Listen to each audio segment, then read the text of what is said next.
우리 성령의 권능을 받고 우리 신년 첫 주일 예배 때 설교를 했고요. 오늘은 복음의 증인으로 살아가자 이 말씀을 드리려고 합니다. 여기 증인이라는 말이 나오는데요. 이 증인이라는 말은 우리 성경 언어에는 말투스라고 되어 있습니다.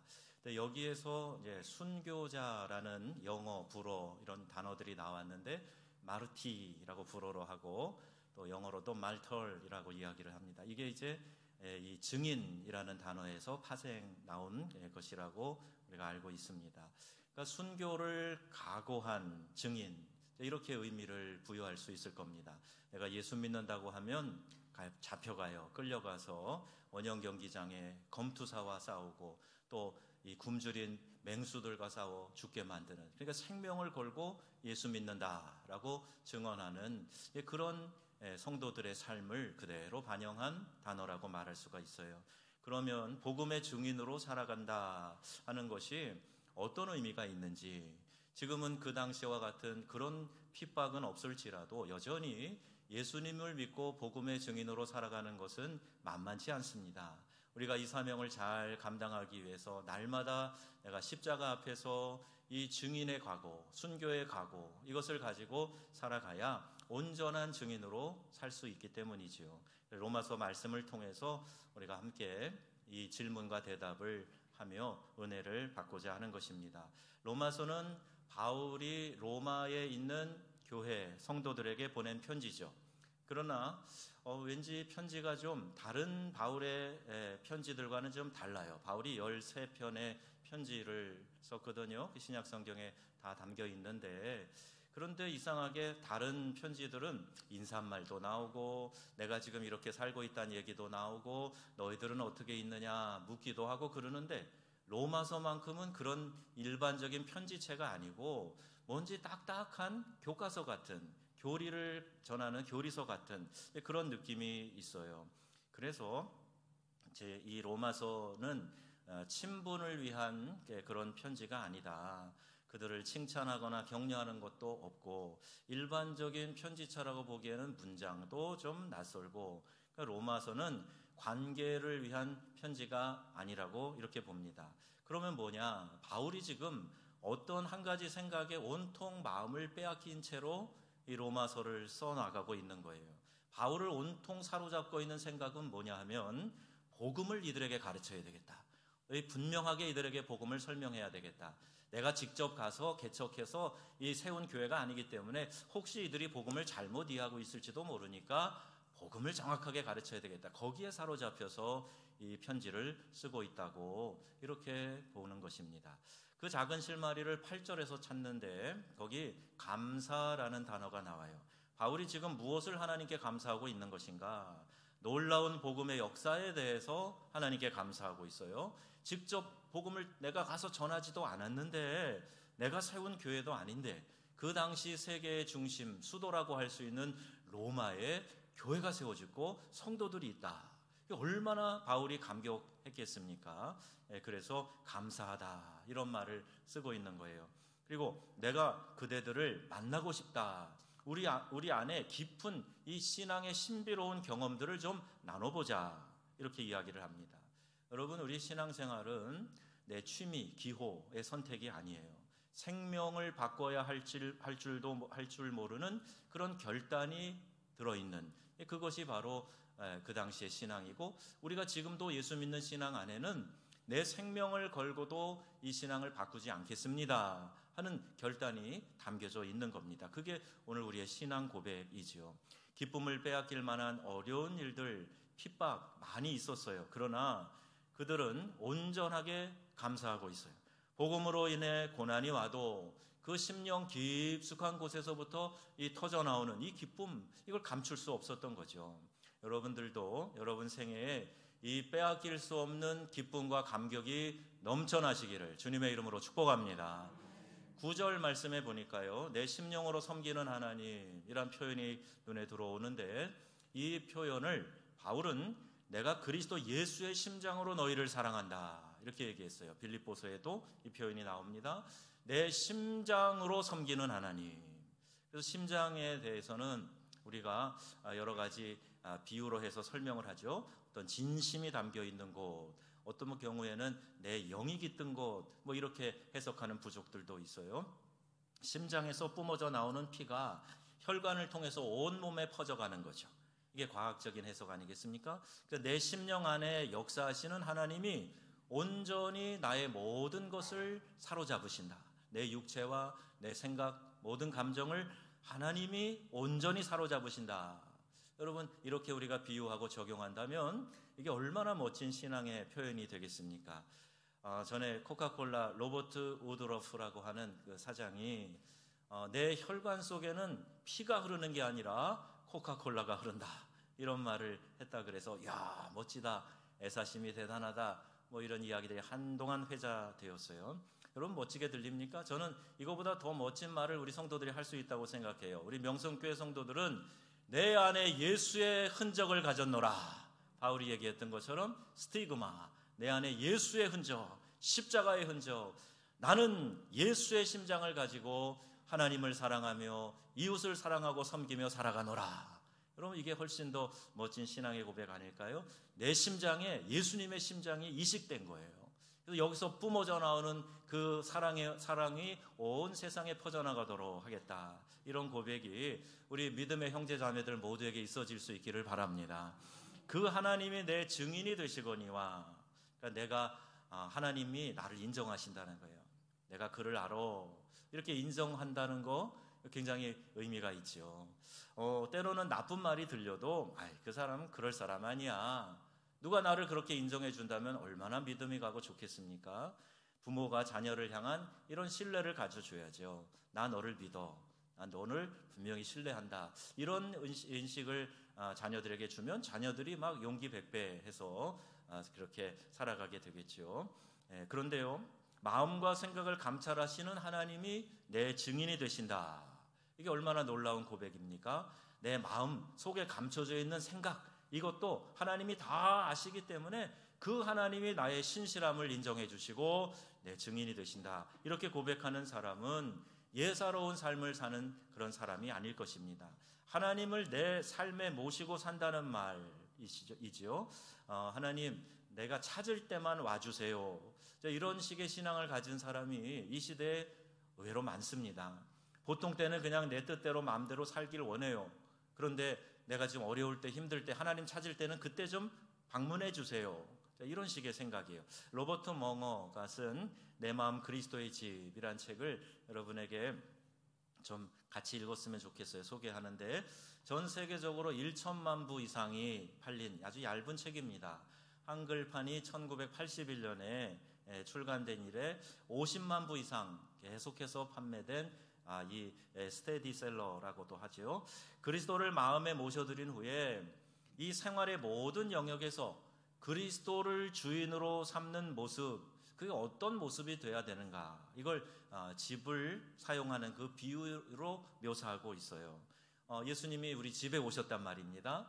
근데 서재도 들여다보시고, 주방도 가보시고, 싱크대 서랍도 열어보시고, 뭐 침실에도 와보시고, 벽장도 열어보시고, 구석구석 예수님께서 그 집에 오셔가지고 살펴보신다 할 때 부끄러움 없이 다 보여드릴 수 있는가? 그리고 예수님은 뭐라고 이야기하실까? 이것이 이 책에 담고 있는 내용이에요. 우리 구석구석 모두 예수님께 내어놓는 이 글의 주인공의 모습을 담고 있어요. 우리 역시도 동일하게 생활의 모든 영역 가운데 예수님이 주 되심을 인정하며 살아가는데 많은 도움이 됩니다. 여러분, 주님이라는 얘기는 그분이 나를 다스린다는 의미가 담겨져 있어요. 그분이 왕이라는 얘기입니다. 내가 여전히 주인 행세하고 주인 노릇하고 하면서 예수님을 나의 왕이요, 나의 주님이요, 이게 맞지 않는 이야기죠. 예수님이 내 마음을 들여다보실 때 나를 온전히 지배하고 다스리시고 그 주님이 나의 마음에 대한 이 충성심에 대한 신앙에 대한 증인이 되신다 하는 고백이 얼마나 위대하고 아름다운 고백인지 몰라요. 인격적인 관계는 응답하고 싶어하는 것입니다. 근데요, 가끔 보면 전화를 해도 안 받고 추후에 그렇다고 연락이 오는 것도 아니고 문자를 보내도 대답 안 하고, 요새 말로 문자 씹는 거죠. 대답 안 해요.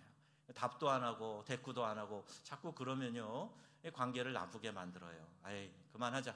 연락하지 말지 뭐. 이런 마음이 들고 관계가 멀어지게 되고 오해가 생기고 그렇게 됩니다. 사랑하는 사이에서는요, 뭔가 자꾸 약속을 하고 싶어 해요. 누가 시키지도 않았는데 자꾸 약속을 해요. 사랑하는 인격적인 관계를 맺은 이들에게 자꾸 무언가를 해주고 싶어 합니다. 이게 관계를 통한 정의 표현이죠. 특히 이 지역에는 사람들이 그런 마음이 많아요. 정이 많다는 얘기죠. 누군가에게 뭘 자꾸 주고 싶어 하고 실제로 그런 것들이 많이 있어요. 그러니까 100번 말로 사랑한다고 해도요, 아깝다는 생각이 들고 누가 뭐를 좀 해주려고 그러는데 인색한 마음이 들고 그러면요, 그 사랑을 다시 한번 점검을 해봐야 합니다. 하나님을 사랑하는 사람은 하나님 앞에서 약속을 하고 싶어 해요. 하나님, 이렇게 하고 싶습니다. 하나님, 이 일로 하나님을 섬기고 싶습니다. 하나님, 이걸 제게 맡겨주신 걸 믿고 제가 열심히 하겠습니다. 시키지도 않아도 하나님 앞에 스스로 이렇게 막 약속하고 싶어하는 마음, 이게 사랑의 관계에서 자연스럽게 생기는 바입니다. 이른바 사랑하고 존경하면 충성서약, 이게 저절로 나오게 돼요. 우리 남자들도요, 누군가에게 인정을 받잖아요. 그러면 나 저분을 위해서 내가 목숨이라도 걸 거야, 이런 충성서약이 막 나온단 말이에요. 그래, 의리 있는 삶을 사는 사람 보면 대부분 이제 그런 마음의 바탕이 있어요. 하나님을 향해서 내가 하나님을 위해서 이런 충성서약을 해야 되겠다 하는 마음은 하나님 사랑하는 것에 기인하는 겁니다. 그래서 서원기도도 하는 거예요. 이게 율법이 아니라 얼거매기 위한 것이 아니라 하나님 사랑하기 때문에 자발적으로 그렇게 서원을 하고 충성맹세를 하고 하는 것이지요. 여러분, 하나님을 심장으로 섬기는 바울, 이렇게 이어서 말합니다. 9절 말씀인데요, 같이 볼까요? 9절에 항상 내 기도에 쉬지 않고 너희를 말하며. 그러니까 기도할 때마다 바울이 계속해서 이 믿음의 공동체를 위해 기도한다는 거예요. 하나님의 마음을 알기 때문에 하나님의 마음으로 이제 갓 태어난 로마 교회가 아름답게 잘 자라도록 쉬지 않고 너희를 위해서 내가 기도드린다, 이 얘기를 하고 있어요. 여러분, 우리 교회가요, 그동안에 새가족 교육 계속하고 있고, 또 목적이 이끄는 삶, 풍성한 삶의 기초, 성서 지리와 연구, 1:1 제자 양육, 성경 공부, 예수를 따르는 삶 쭉 해왔어요. 지금 이제 교리 학습 진행하고 있죠.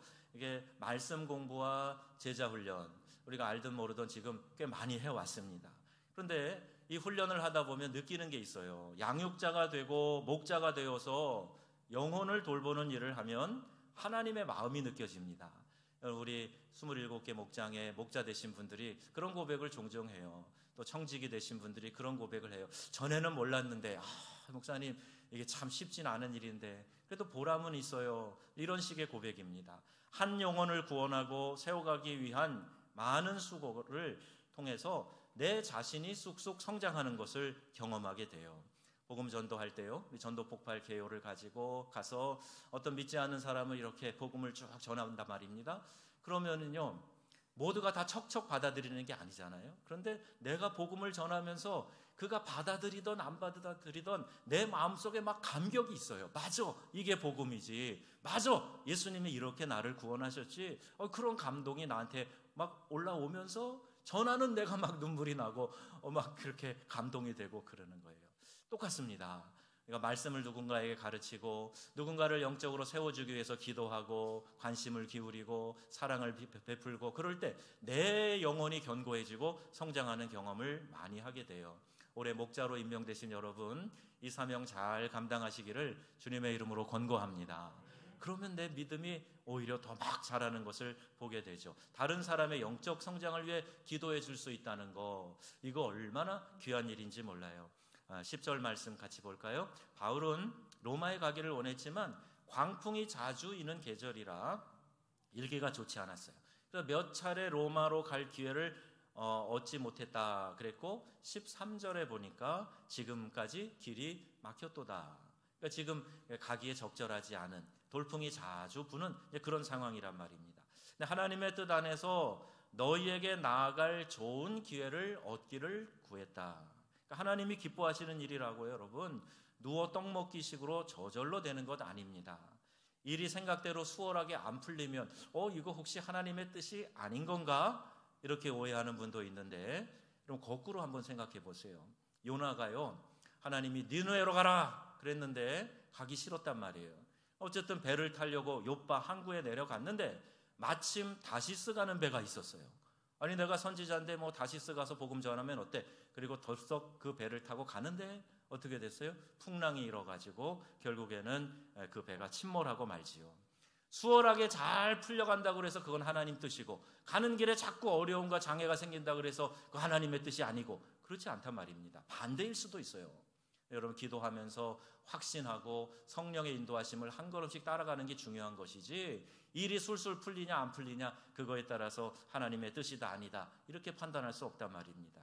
오히려 어려운 일을 통과할 때 기도하면서 인내하면서 하나님과 더 가까워지는 그런 훈련이 되는 것을 보게 돼요. 하나님은 먼저 그렇게 교제 훈련을 시키시고 그 다음에 일 감당할 수 있도록 힘을 주시고 사명을 부여하신다는 거예요. 문제를 여러분 어려울 때에 그 문제를 해결하려고만 하지 말고요, 하나님과 가까이 교제할 기회를 만드시는 그런 지혜가 있으시기를 바랍니다. 하나님의 마음을 알 때, 내 심장으로 하나님을 섬길 때 환경과 상황에 연연하지 않는 기쁨과 능력을 소유하게 되는 줄로 믿습니다. 11절 말씀 같이 읽겠습니다. 내가 너희 보기를 간절히 원하는 것은 너희에게 주어 너희를 견고케 하려 함이라. 아멘. 바울이 가서 그들을 만나가지고 받은 은혜를 서로 나누자는 거예요. 우리 목장에서 서로 코이노니아 교제할 때 말씀 나눔, 생활 나눔 하잖아요. 이 나눔을 통해서 어떤 은혜를 그들이 누렸는가, 내가 어떤 은혜를 누렸는가, 이것을 서로 나누면서 너희를 견고하게 세워주고 싶다, 이 이야기입니다. 그리고 13절 말씀이에요. 내가 너희에게 여러 번 가고자 한 것은 너희가 열매를 맺게 하려 함이라. 아멘. 여러분, 믿음 생활에는 열매가 있어야 됩니다. 이 열매를 우리 하나님이 기뻐하세요. 너희가 열매를 많이 맺으면 우리 하나님이 기뻐하신다. 너희가 내 제자가 되고 우리 하나님이 기뻐하신다. 요한복음에 말씀하고 있어요. 먼저 자기 자신을 향해서 여러분 이런 질문을 좀 해보세요. 첫째는 내게 복음이 심겨졌는가? 예수의 생명이 내 안에 담겨져 있는가? 그걸 먼저 점검해 보셔야 돼요. 두 번째는 나는 그러면 잘하고 있는가? 생명이 있으면요, 성장기에 있는 건강한 사람은 무조건 잘합니다. 그러니까 내 신앙이 지금 생명이 담겨져 있다면 잘하고 있어야 되는데 잘하고, 그리고 나는 열매 맺고 있는가? 이걸 우리가 스스로 점검해 봐야 됩니다. 성장하여 열매 맺기 위해서 중요한 것이 있는데요, 신앙의 바른 자세가 있어야 됩니다.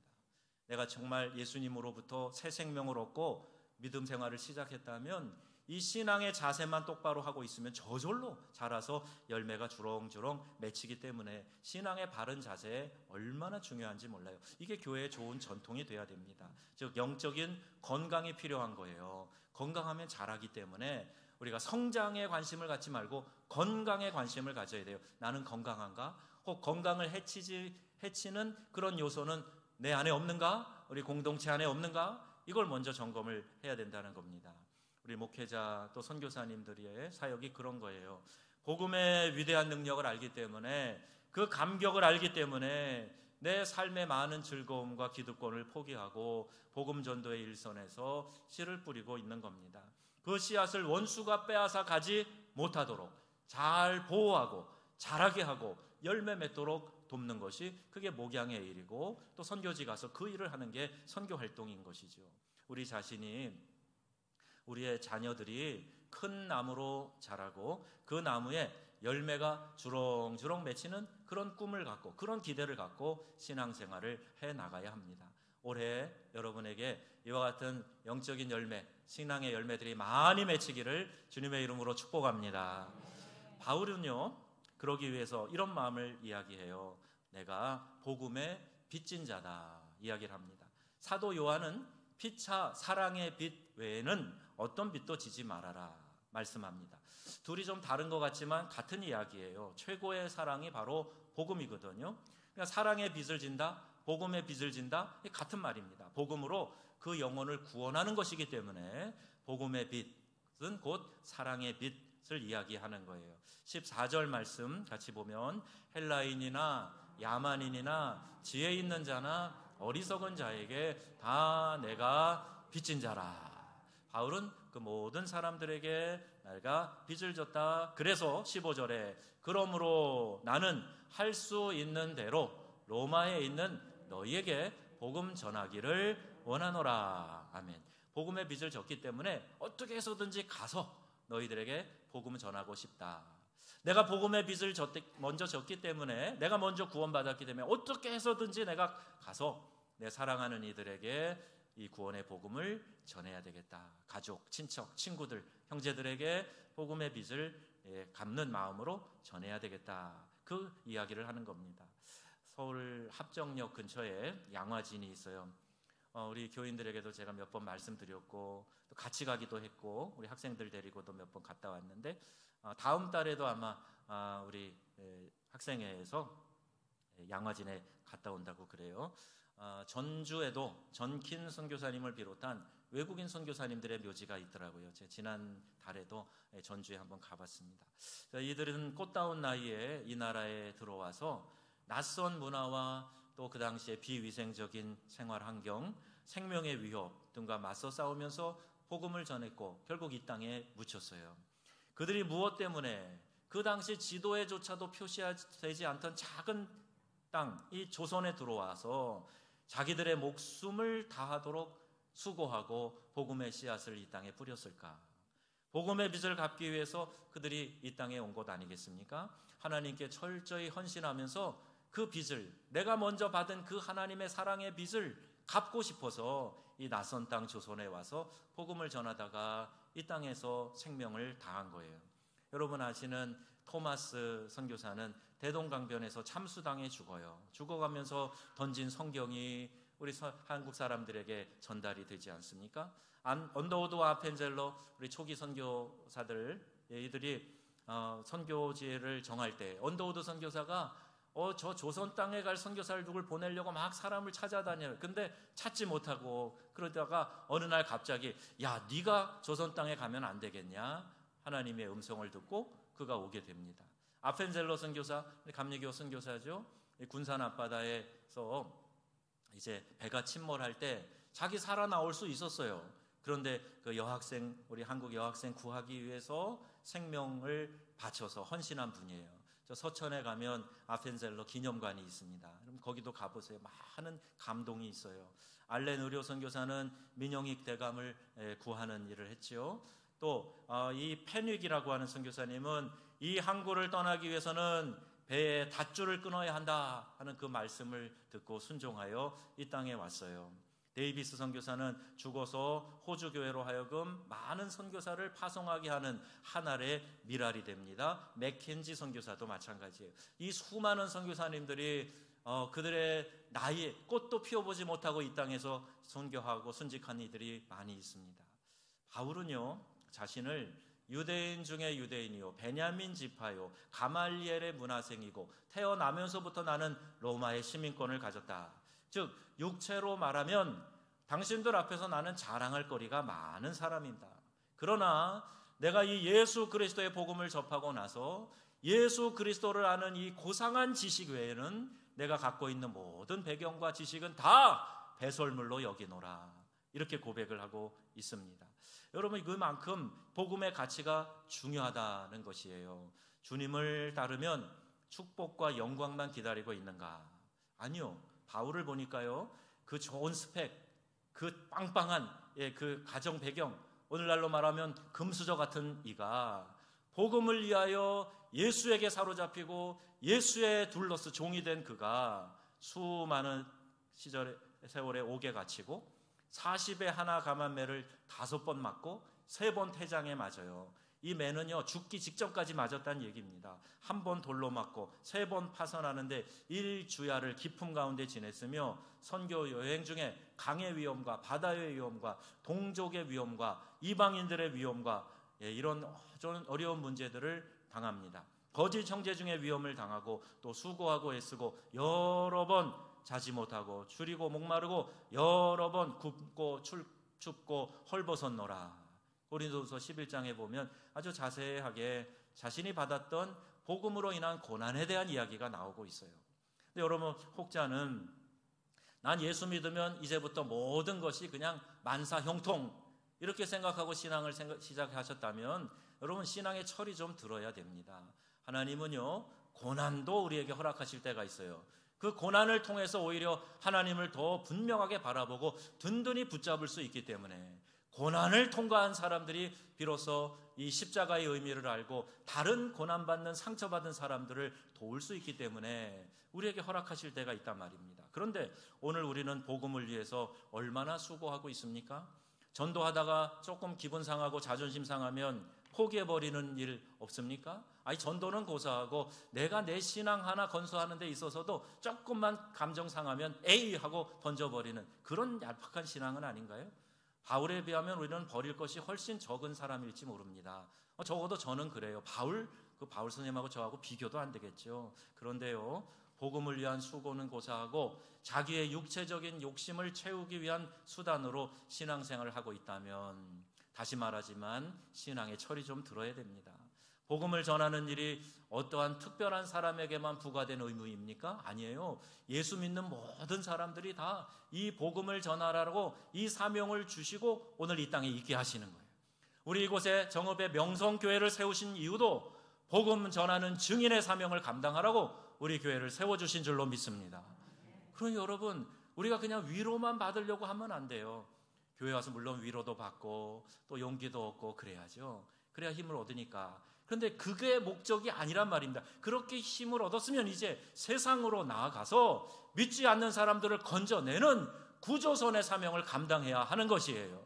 교회가 언제까지 손 늘어뜨리고 나 위로만 해주세요, 전만 먹여주세요, 그럴 수 없단 말이에요. 자라나야 하는 것이지요. 그래서 우리에게 주신 주님의 사명이 뭔가를 잘 붙들어야 그 사명을 감당할 수 있을 만큼 힘을 얻고 성장하게 되는 거예요. 사명을 받으면 그 사람은 그 사명을 감당할 만한 역량을 하나님이 주시기 때문입니다. 그래서 여러분 예수 믿는 우리 모두에게 주신 이 사명 잘 감당하는 믿음의 공동체 되기를 바랍니다. 마음이 열리지 않는다고 내가 상처받았다고 스스로 생각하면서 해야 할 의무를 감당하지 않는다면 이것이 정당한 이유가 될 수 없다는 거예요. 우리 새벽에 공동체 성경 읽기를 하고 있어요. 어제 토요일 본문이 창세기 41장 요셉 이야기입니다. 어렸을 때 그 부모님에게 참 사랑을 많이 받았어요. 요셉이 그 부모님 사랑을 받으면서 채색 옷을 지어주고 그 형들 앞에 가가지고 막 이 철없는 아이가 자랑도 하고 막 그러지요. 그런데 미움을 삽니다. 결국 형들이 죽일 음모를 꾸미고 그래도 피는 흘리지 말자. 그래서 노예로 팔아버립니다. 어려서부터 그 사춘기에 어린 그 청소년이 노예로 팔려갔단 말이에요. 그래가지고 그 낯선 곳에 부모 떨어져서 고생하다가 그래도 그 가정에 인정받아가지고 여러 일들을 다 책임지는 가정 총무가 되었는데 억울하게 누명을 쓰고 오해를 받아서 불명예로 또 감옥에 들어가지 않아요? 보통 사람 같으면 그쯤 됐으면 이제 에이 하나님 안 믿어. 무슨 나에게 그런 꿈을 주시니까 다 헛거야. 걔 꿈이야. 그리고 아마 자기 멋대로 마음대로 사는 그런 마음, 자포자기하는 마음 가졌을지 몰라요. 그런데 요셉은 그러지 않았습니다. 요셉은 끝까지 하나님을 신뢰해요. 결국에는 형들이 아버지 돌아가시고 두려움에 있을 때 요셉이 기다렸다가 우리를 해코지하면 어떡하나 그랬는데 요셉이 뭐라고 대답합니까? 하나님께서 나를 앞서 애굽에 보내사 생명을 구원하고자 하심입니다. 그는요 자기의 그 상처를 풀리지 않는 삶의 의문을 마음에 간직하고 있었지만 그것을 가지고 이 모든 일을 하나님이 섭리하시고 이끄셨다 하는 것을 믿고 상처를 덮고 그 형들을 끌어안습니다. 여러분 이게 신앙의 사람의 모습이에요. 나를 통해 다른 사람에게 유익을 아니 더 나아가서 내 생명을 줄 수 있다 하는 것 이게 얼마나 큰 보람이고 얼마나 하나님께 큰 영광이 되는지 몰라요. 그래서 여러분 이기적인 신앙에서 벗어나서 이타적인 신앙 다른 사람을 돌보는 신앙 그래서 남을 위해서 헌신하고 희생할 수 있는 신앙의 소유자들이 다 되시기를 바랍니다. 예루살렘에서 시작한 복음이 유대와 로마, 영국, 미국 거쳐서 계속 서쪽으로 진행해서 우리 한국까지 도달했어요. 말할 수 없이 큰 부흥을 짧은 시간 안에 우리 한국 교회가 경험했습니다. 이제 한국이 할 일이 무엇이겠습니까? 이 복음의 불을 더욱 밝게 지펴서 계속해서 복음이 서진을 하도록 주도하고 땅끝까지 복음을 전하는 일에 전력해야 하는 것이죠. 우리 교회는 이러한 사명을 감당하기 위해서 좀 더 적극적으로 선교 활동에 나서야 됩니다. 선교를 그냥 좋은 일 했다는 그런 보람, 내 자신의 만족으로 생각해서는 안 되죠. 선교는 적당히 하면 되는 것이 아니고 가장 힘쓸 주님의 명령이에요. 이것을 위해서 교회를 세우셨단 말입니다. 주님이 우리를 자녀 삼아준 특권이 그를 믿는 모든 사람의 것이라면 그분이 우리에게 위임하신 명령 또한 우리 모두가 지켜야 할 것입니다. 어떻게 이것만 편하고 좋다고 내가 취하고 명령은 버리고 이럴 수 없는 거 아닙니까? 마태복음 28장 19절 20절에 승천하시면서 예수님이 분명히 그 제자들에게 이렇게 명하셨어요. 다 같이 읽습니다. 그러므로 너희는 가서 모든 족속으로 제자를 삼아 아버지와 아들과 성령의 이름으로 세례를 주고 내가 너희에게 분부한 모든 것을 가르쳐 지키게 하라. 볼지어다 내가 세상 끝날까지 너희와 항상 함께 있으리라. 아멘. 우리가 복음 전하는 그 일을 위해서 내가 너희와 세상 끝날까지 함께 할게. 가서 사람들을 제자 삼아서 그들을 가르쳐 지키게 해라. 이것을 우리에게 분부하시고 그 일을 위해서 도와줄게, 함께 할게, 능력을 줄게 말씀하시는 거예요. 올해 우리 교회 주제 성경이 사도행전 1장 8절 아닙니까? 같이 읽어보겠습니다. 오직 성령이 너희에게 임하시면 너희가 권능을 받고 예루살렘과 온 유대와 사마리아와 땅끝까지 이르러 내 증인이 되리라. 아멘. 성령의 권능을 주시는 것은 무당 노릇하라고 주시는 게 아니에요. 이 권능을 가지고 나아가서 땅끝까지 네 목숨 바쳐서 주님의 제자를 삼으라. 이 명령 지키라고 권능을 주신다는 말씀입니다. 여러분 오늘 이 말씀에 사로잡히시기를 바랍니다. 내가 복음의 증인으로 살기를 작정하고 하나님께서 원하시는 일을 위해서 헌신하고 결단할 때 그 일을 감당할 힘과 능력을 주시는 것이에요. 하나님이 이 땅에 교회를 세우신 것 우리끼리 재미있게 지내고 우리끼리 사랑하고 교제하고 살라고 주신 것이 아니라 복음으로 인한 이 구원의 감격, 그 감격과 기쁨 이것을 전하라고 우리에게 이 교회를 허락해 주신 거예요. 기도하는 일에 헌금을 보내고 또 사랑의 편지와 선물을 보내고 몸으로 단기 선교에 참여하고 하는 일에 교회가 적극적으로 나서야 합니다. 해외 선교만이 아니에요. 이 지역에서 우리 교회가 선교적 교회, 미셔널 처치라고 하죠. 선교적 교회 사명 감당해야 합니다. 이것이 교회의 본질을 회복하는 중요한 출발점이 되는 것이에요. 우리가 드리는 선교 헌금과 목장 헌금으로 해외 선교, 국내 교회, 기관 지원하는데 모자라면 더 못 보내고 넘치면 더 보낼 수 있게 되는 거예요. 그래서 여러분들에게 이것을 제안합니다. 서울의 만나교회에서 시작한 프로젝트 같은데 가까이에 군산 중동교회가 한샘치고 운동으로 선교한다 그랬어요. 2년 전에 담임하시는 목사님 이곳에 오셔서 이 자리에서 말씀하신 거예요. 한샘치고가 뭐야? 참 이상하게 들린다. 자세히 또 설명도 해주셨어요. 5,000원이면 커피숍 가서 차 한 잔 마시지 않느냐. 밥 한 끼 사도 8,000원, 7,000원, 10,000원 들어간다. 그러니 커피 한 잔 덜 마시고 마신 셈 치고 그거 선교 헌금으로 드리자. 밥 한 끼 절약해서 외식하는 거 한 끼 줄여서 먹은 셈 치고 그걸로 선교 헌금 보내자. 옷 한 벌, 신발 하나 산 셈 치고 선교 헌금 동참해야 되겠다.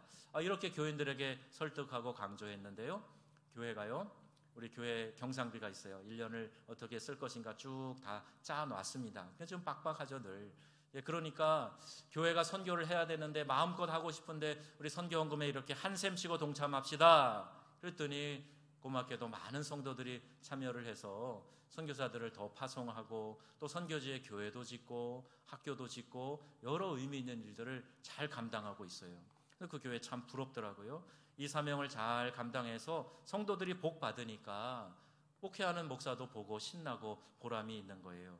우리 교회도요, 개인이 또 가정과 목장에서 선교사 또는 현지인 사역자 돕고 우물 파주고 학교, 교실 지어주고 교회 지어주고 선교사 파송하고 하는 일들을 목장에서 혹은 가정에서 은혜 받고 복 받고 그 일을 감당하면 좋겠습니다. 그래서 일주일에 한 번, 아니 한 달에 한 번이라도 우리가 이 목표를 가지고 드릴 선교 헌금을 작정하고 다 같이 한번 동참해 보자는 거예요. 그러면 향후 여러 가정의 선교사님들 우리 더 파송할 수 있을 겁니다. 그리고 이것이 사명 감당하여 은혜 받고 복 받는 길이다 하는 것을 우리 모두가 다 목도하게 될 것입니다.